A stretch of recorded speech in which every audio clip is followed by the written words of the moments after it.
outcome wasn't what we wanted on Sunday, but you must have been encouraged by the overall team performance. Yeah, I was. And I said immediately after the game to the players first, before I spoke to the press and the media, that I said to the players that it's a match that we should have got something from, we deserved something from, we were the better team, and you take that sort of level of performance and the way we went about our work, and the way we got stuck in. I think the foul count was about 2-1 in our favour in terms of fouls we committed, although it's not really in our favour because they get the free kicks. But we certainly flew into tackles and certainly fought our corner very, very well, perhaps better than we have done for some time. In fact, our overall play was better than for some time. So that's a great confidence boost going into these last 3 games. We'd like to go in with a win. We would have liked to have obviously won the match, and it hurt like hell to lose it. But sometimes there's a right way and wrong way to lose games, and we certainly played well enough to have got something from it. Some supporters were requiring passion from the players. Do you feel that they saw that in abundance against Hearts, and can we expect to see more of the same in the final 3 games? Well, I think we have to see more of the same. I think the players know now the level of intensity and passion that's required. I think there's a lot of people are asking me, where's the passion in the team? But the team have to produce that when it comes down to it, and when it really matters, which is on the pitch. And I think in Sunday's game in particular, you've got to go into the game with a lot of passion. You've got to show that commitment in matches. The supporters demand it, we demand it, the players demand it, the occasion demands it.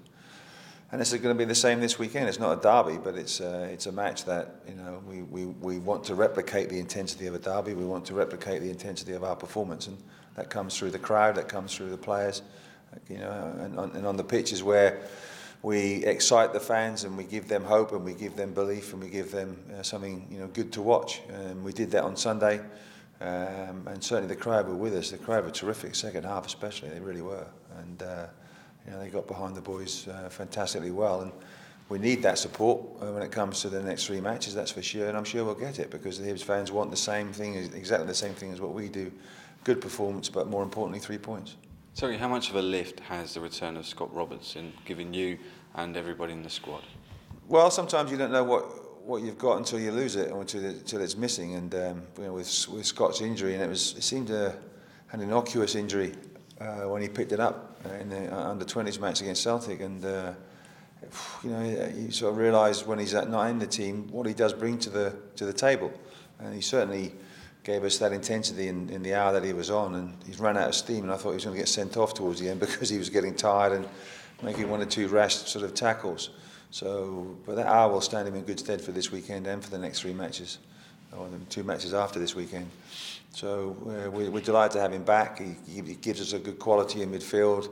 He gets forward and supports the front men. He picks up on set pieces, and obviously he's there to score on set pieces too. So his all-round game is energy and commitment and passion, and that's exactly what we require. How close do you feel that Jason Cummings is to scoring his first goal at senior level? Because he's knocking at the door, isn't he? He played well against Hearts. He did. He played very well against Hearts. He linked us well. He held the ball up. He ran and ran till cramp got the better of him. And I think he's more embarrassed than anything else about the cramp. What happened there, Terry? He just got cramp. He just overstretched and it just cramped up, and it wouldn't go away. So if that's the case, then he's got to come off. But there was some. When players have got cramp, you sort of give them the benefit of the doubt, and hopefully they'll run it off. And most players do, but on this occasion, it sort of got the better of Jason, and he's been given stick ever since. So but he'll bounce back from that. He's a strong boy, but he's not far away from scoring, I don't think. And he just needs that little bit of luck and that little bit of good fortune in front of goal. But his work rate and how he played and how he linked us, I thought was terrific for an 18-year-old player who. Really, a year ago wasn't even in the game. So, we weren't quite reliant upon Jason, but reliant upon a lot of other players. But he leads the line. But it's quite refreshing to have an 18-year-old up there doing the business. Had he played for Dundee United, he probably would have got a lot more praise, or we would have got a lot more praise. But he plays for us, and we're at the other end of the table. So, a lot of people are questioning my decision to play him. But I think Sunday in particular, he vindicated my selection, and he'll grow from strength to strength. So Jordan Forster's suspended for this game. To what extent does that hand you quite a big selection dilemma, or is it a case of just reshuffling the pack? Well, we can reshuffle the pack. We've got 1 or 2 options, not that many, but 1 or 2 options at the back. But I'm delighted with the team, and to have to make a change is disappointing, but it's forced upon us, and we'll react accordingly. But we've got players that want to be in the team, the players that they'll think they've done enough to stay in the team, which is quite right in many aspects. But we'll have a look at Partick Thistle. They're a side that we feel that we can do well against, but having said that, they've got a good strike force, and they've got players like Higginbottom and Doolan that can score goals, and both of those have scored goals against us this season already.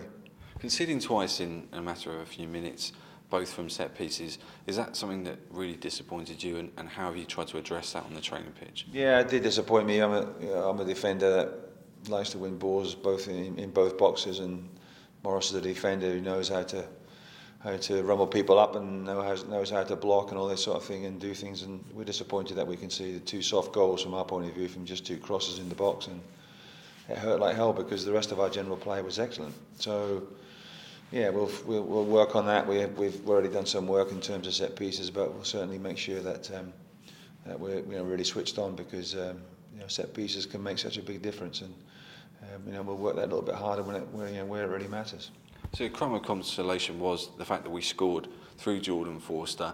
To what extent do you feel that's lifted a weight off the team's shoulders, the fact that we were searching for that goal for quite a few games? Yeah, I think it's nice when you do score. Obviously, we're delighted, no matter how it comes. But we've conceded 2, so therefore we lose the game. But I just think the overall performance was more of a lift than the goal.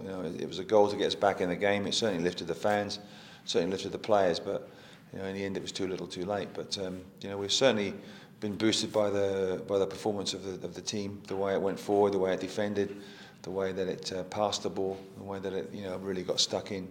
And I think that has to be the level, the minimum now, as to our performances in the next 3 matches. We want more. We want to improve. We want to get better and better. And to do that, we've got to have real belief and real optimism and a real strength of character. I know we've got all those. I'm extremely confident that we'll do well in these next 3 matches, and the players are too. So yeah, we look forward to it.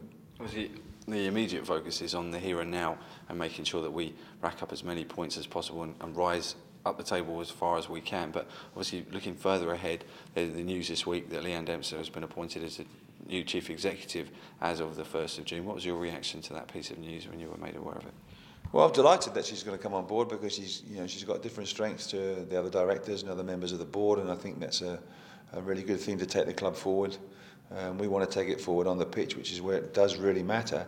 But if you've got help from people like Leanne in the background that can bring in more funds and restructure the club in a much more sort of streamlined way, but a more proactive way, then we're all moving forward together and moving forward well. So I think it's a great appointment.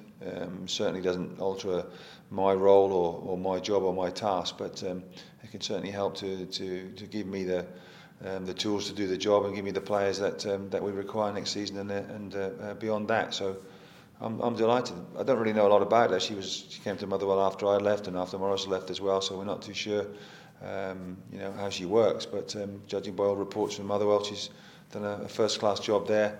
We've got the Well Foundation going well, got the community side going well, and we've got some 1 or 2 little tie-ups going on with certain in a certain direction that she can help with too. So yeah, I think it's brilliant for the club.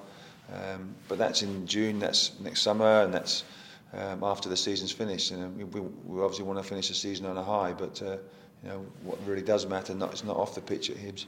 It's what happens on the pitch, and obviously 3 o'clock on Saturday. Finally, Terry, injury news. Can we get an update ahead of kick-off? Are there any players carrying knocks? And Paul Heffernan was doing some rehab work, obviously, with a physio today, David Henderson. Has he got an outside chance of perhaps being available for Killy?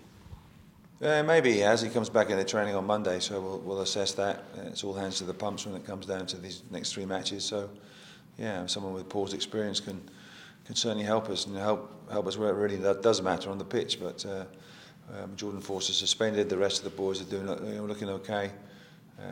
So we've got a virtually fit squad.